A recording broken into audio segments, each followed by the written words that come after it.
And we are live. We are live once again. Good afternoon. Happy Thursday. Greetings, salutations. Welcome. It is great to see everybody on this gorgeous, lovely, sunny Thursday afternoon. Welcome. I am Sam Shukavage, and with me, as always, is the ever charming David enigmatic. Did I say that? I don't know. I think I lost the word. It's okay. We've been like grinding and working hard. I mean, our brains Oh are my like, goodness. Magnetic, ever enchanting David Shukavage, my father, and the president and founder of Carolina Retirement Planners. Hello, father. And Hello, everybody. Although I don't know if I deserve that big a build-up. She sure didn't yell those things at me when she was a kid. I was just trying to give you all the accolades that you deserve here. I tripped over my words a little bit here today. But we're doing it. We're doing it. We're here and we're all here having a good time. And with us behind the curtain, making all of the technology work, everything talk to each other, is the lovely Ms. Amy Dresky, our director of client fun. hello. Brings the fun to us every Thursday as we get ready to hop on this live for you. Yeah. How many hi. Thursdays Hi, have we goodbye. done now? What happy half-hour number is this? This is number 109. Okay, goodbye. Goodbye. 109, Yeah, 109. 109. So that's like a year plus 7 weeks. So we're Yeah. getting close to a year and 2 months. Mhm. Yes, it has Very been. exciting. Those we started this during when COVID came out. We couldn't get together, and we started doing this, and it's been fun and popular ever since. So, And what are we going to be talking about today, Dad? What's a little teaser of our topic before we well, dive on in? one thing people hate is paying more in taxes than they have to, and so today we're going to talk about one of the tools that you can really use to prevent that, and that is the converting IRAs to a Roth. 1 second. Sorry. Even thought of taxes I'm allergic to them. The converting Yes, you are.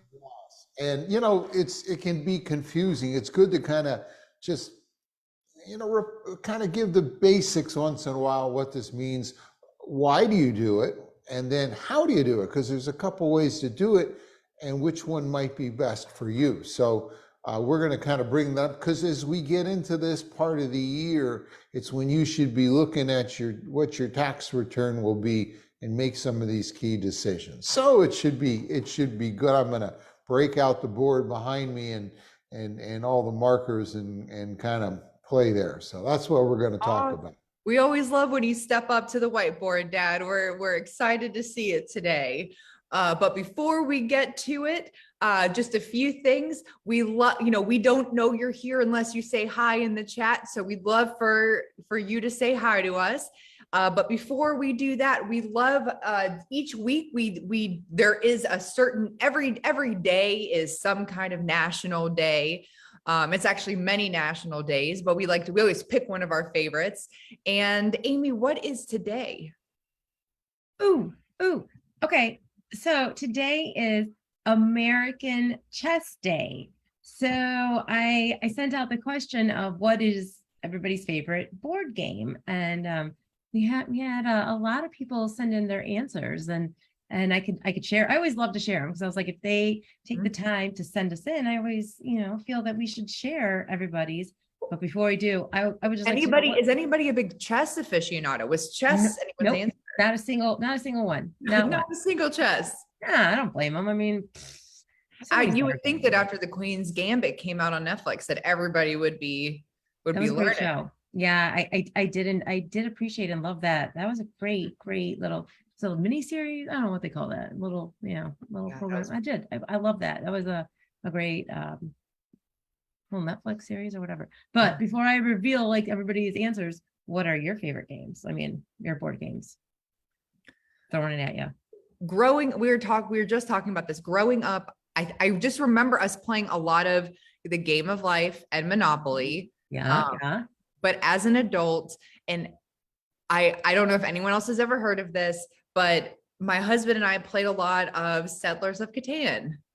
I honestly never heard that until you said it. I was like, wait, what? I mean, It's really fun. You just got to check it out. is It's that like what is that game that you did when you had to like in school where you Oregon Trail? Is that kind of like that? I mean, no, I don't know. I don't even know what yours. I don't know. You just got to play it. We'll play it one day. Okay, David, what's your favorite board game? You know, it might be chess or checkers. I just think the classics are so good. Yeah. You know, what? Going off to weird games, it's just. Dad and I used to play each other in checkers all the time. Yeah. When I was a kid, but he would never let me win. Just by the way, he would never win easy on me. You got to bring him up right. You got to bring him up right. He would never let me win. Amy, what's your favorite? Well, I would say Stratego, but I also would play backgammon with my mom. So those are the two games I would play with my mom. And still, I don't have a current like backgammon set, but I do have a Stratego and I do that. But here are the results, and then I know we got to get into it. So I'll tell you what everybody said.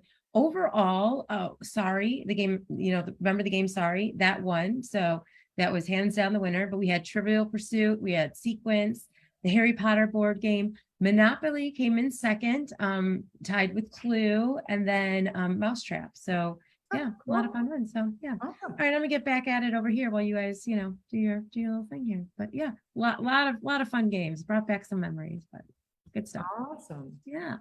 Well, Dad. While I switch cameras, why don't you say hi to some of the folks that have joined us? You got it.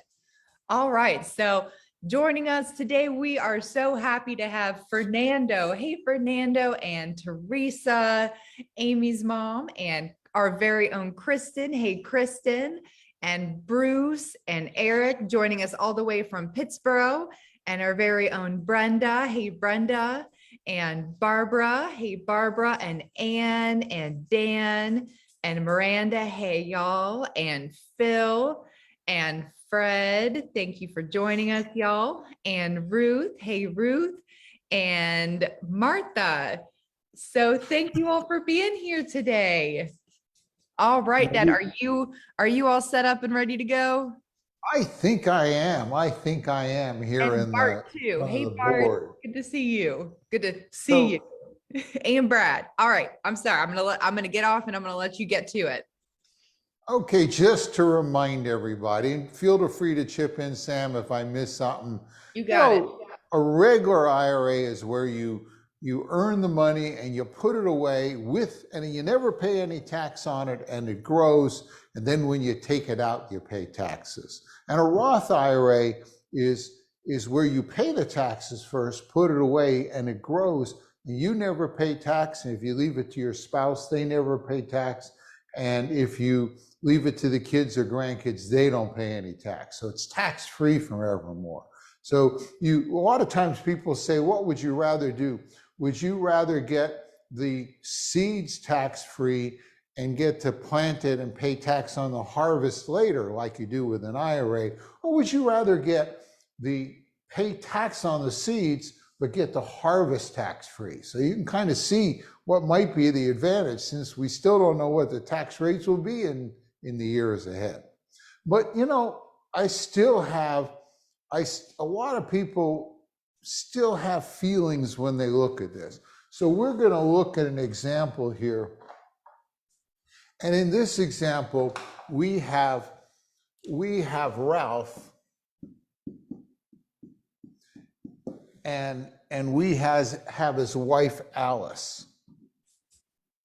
Oh, are you going to honeymooners? Is that what you're doing? I see. I know those guys. I know that couple. It could be. It could be. I know what you're doing there. And they both have an IRA here, and in that IRA is $100,000. Now, let's just say for argument that they put this money in there, and let's say that they're in a 25% tax bracket, just to make the numbers easy to do in your head. So if Ralph has 100,000 in his IRA and the tax is 25, how much would he have to pay in tax, and how much would he get to keep? He'd pay 25,000 in tax and keep 75,000. Right. So 25,000 is what he would have to pay if he paid the tax, and 75,000 is what they get. We don't ask tough questions here in Happy Half Hour, you know. And Alice is in the same position. Alice says, I've got 75 here and 25 here. Now,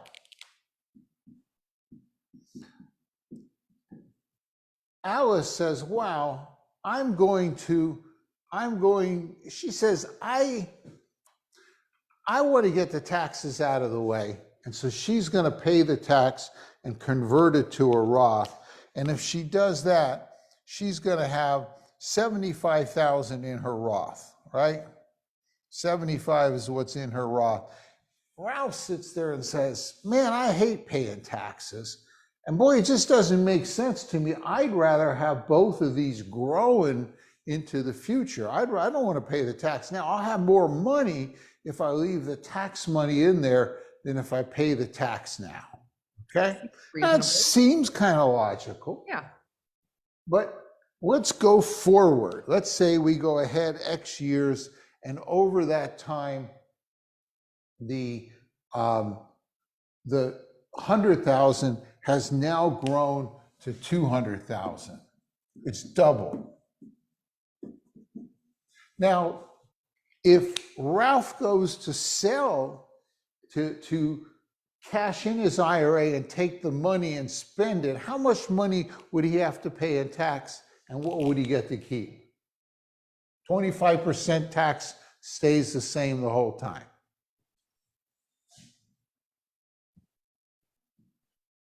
Well, 25% of 200, well, 25% of 100 is 25,000, so 200, it must be 50,000, right?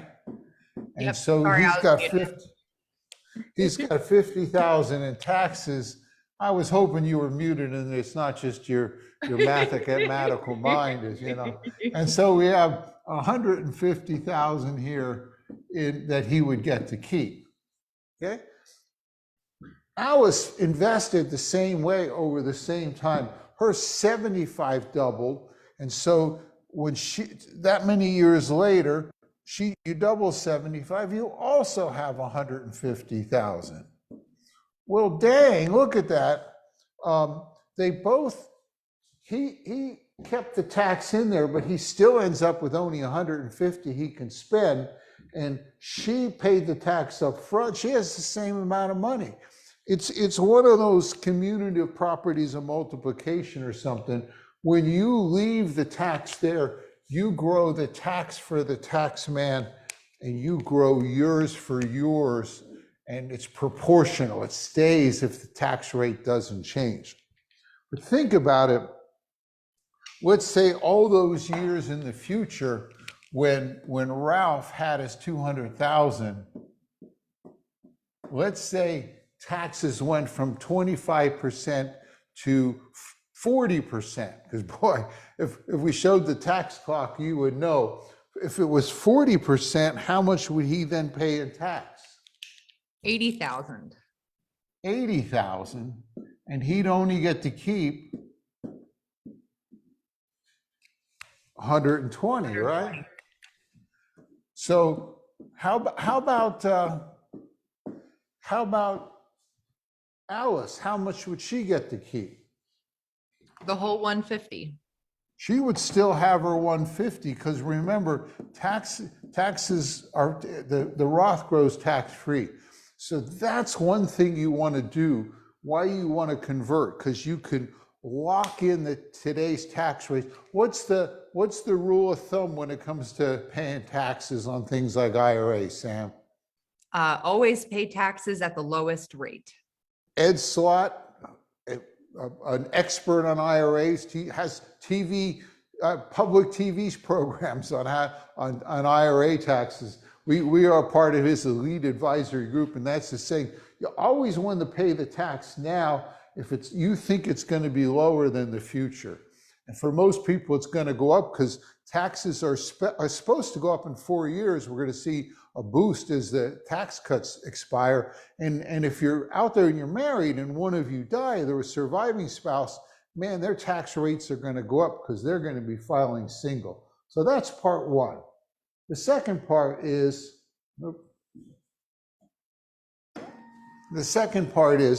well, how do I convert this? What should I do? Well, one rule is you probably don't want to convert the whole thing. You want to look at your tax bracket and convert the amount of headroom you have in your tax bracket. And we've got other happy half hours and things on that. And I can't go over all of that today or we'll run out of time, but you should look at what chunk you want to convert each year. Dad, what a fancy board you have. Yeah, isn't this a good idea? Are we gonna just not talk about how I love that board. Is? No, like, woo, yeah, and those of you who have come in know it scans in, and then we can store it next time, or we can email it to folks, or next time we can come up with what we did the last time. Been a great little board, you know. Well, the engineer in me likes to, you know, record this stuff and do visual stuff. Anyway, so. Well, I got these colors wrong, didn't I? Well, no, I'll just do it this way. Let's say that you had an IRA, and let's say it had $30,000 in it. And you want to convert this IRA, you want to turn it into a Roth. And to make the calculations easier, let's say the tax is 20%. So if I take this IRA to convert it to a Roth, you have to pay the taxes. You got to realize it as income, just like you got a paycheck for that amount. And then you got to pay taxes at your ordinary income rate, which in this case is 20, in our example, is a hypothetical 20%. If I converted that 30,000 to this, how much will I owe in tax? 20%.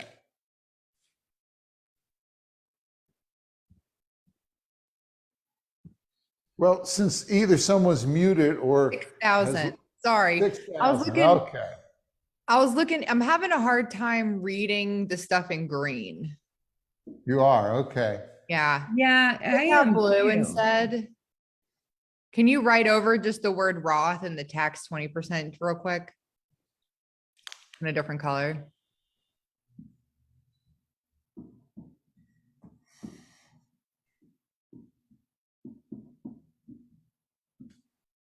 Sorry, just. That is much better. Thank you. That's much better. Okay. It's just having a hard time focusing on it, I think. I don't know. Forget the green. Yeah. Oh my gosh, you know why? It's your shirt.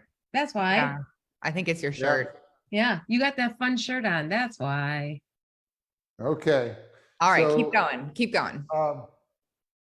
I got to pay that. So if I cash in, if I convert the Roth and I take the 6,000 or I have the IRA and I convert it to a Roth, but I pay the 6,000 in tax with the IRA money, how much goes into the Roth? Oh, 24,000. 24,000.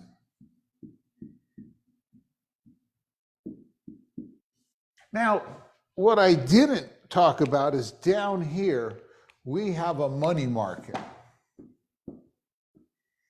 This is at a bank somewhere. It's got $20,000 in it. You know, into the money market, non-IRA money, all the taxes are paid. It's just sitting there in the money market.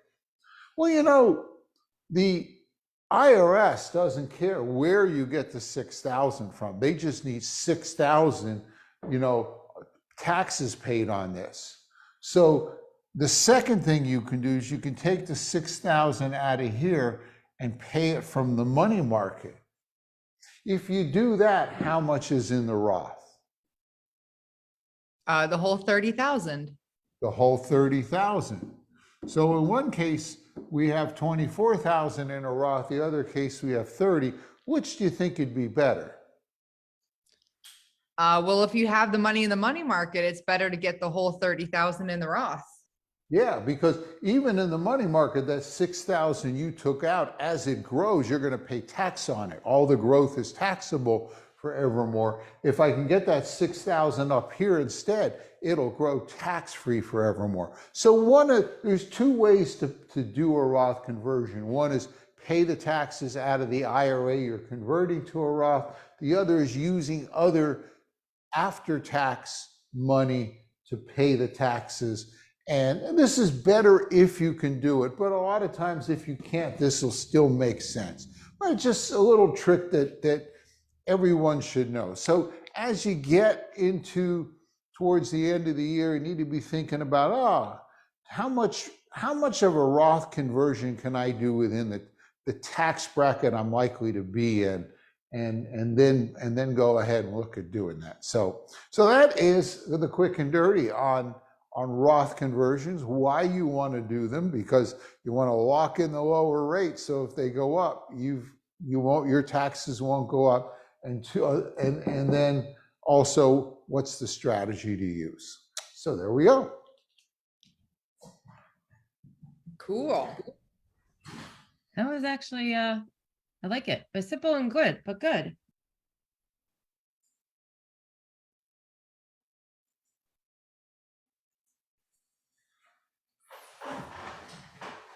Okay. Green's not liking me today. I don't know. No. Well, Dad, are there some things happen. that you want to tell people about what we've got going on? One thing, and this goes out to everyone, but especially those of you who might be in Brunswick County, many of you in the past have come to our classes. We've held classes at Brunswick Community College, UNCW, and we have a big, like, 2-session, usually runs 5 hours, 2.5 hour periods on retirement. And we talk about income planning and investments and tax planning and health insurance and stuff, and wills and trusts. And we didn't do that to speak of since before COVID. We had a couple a year ago, and then we shut it down when Delta came back. But we're holding them again. And we have one that is coming up next month in Brunswick County at the Brunswick Community College, the North Campus, which is right beside Compass Point. It's like near the water tower in Vitalik. And we have 2 classes. So if you know, especially if you know some friends who've moved there since then, or didn't get a chance to go, you ought to tell them, hey, these classes are great. If you went, you knew we do not bore people in any of our classes. That's a rule. And so at least I work hard to make them not only educational, but almost entertaining and interesting as well. So you might just, if you know someone who might like to go, let them know, tell them to call the office. We'll get them the dates and all that they can get them, or Amy will put something in here where I'm looking at it right now, and I'm looking at the, I could tell you right now, the tax class at the Brunswick Community College Leland Center. The event on September 6th is a waiting list only. We are over full on that. We do have a couple of seats left for the event, the tax class on September 8th. That is a Thursday at 6:30. So when I say a couple, I'm looking at like 7 seats. That is it. That's all that's left. Those are the tax classes, though. What about the full class? The full classes, we do have seats for both of those for the Brunswick Community College Leland. The UNCW, we have no seats available. There's What are the dates for Leland? for Leland, for Brunswick Community College, there is one that starts on September 20th. So that is a 2-day class. That is September 20th and 27th. And that is at 1 p.m. It runs from 1 p.m. to 4 p.m. And then there is another one that is September 22nd and 29th. That is a Thursday, and that is 6:30 to 9:30 p.m. So both of those we have seats available. So both UNCW of is those, closed. Yeah. and I'll tell you, since we've started Hell, they've been filling up. So especially good for people that never had a chance to see it. Clients can know they can call us with any questions they have, and you're welcome to come too. But I'm trying to especially we had a lot of new people move in the last 2 years that could really use this. So I thought I'd mention that, and I'm just having a ball teaching. We Yeah, they've been miss good. giving these They've classes. been full. It's been crazy. It's been very, very, very, very full. It's great information. So yeah, if anybody would, and if I know we breezed through those dates, so if anybody would like them, I'll put our email, I'll put the info at email in the comments on Facebook. Just shoot us an email and we'll send that information out to them. And the full class comes with a whole book full of information. It's great. So anyway, that's what's new. Well, what else, Sam? We have one last thing to do before we leave, don't we? Yes. We have our wine drawing. So each week we raffle off 2 bottles of wine delivered to your door from Fermental Bottle Shop. They just opened in their new location in the Cargo District in downtown Wilmington. Go check them out. We're very excited. And to enter each week, if you are a member of Facebook, you just have to click that you are attending the event. If you share the event with a friend, we'll get you in here a second time. If you are on our email list and you respond to the email that we send out each week, letting you know what the topic is, we will get you in here again, or you'll get an entry in here. And if you share that email with a friend and let us know about it, we will get you in here again. So there's 4 ways to enter, and you could get in here up to 4 times or more if you share with more friends. I don't know. You can get in here a bunch of times if you want. All right. Our winner of 2 bottles of wine delivered directly to your door is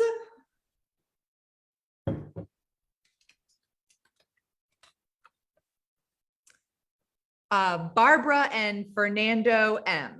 So congratulations, Barbara and Fernando. You are our wine winners this week. Congratulations.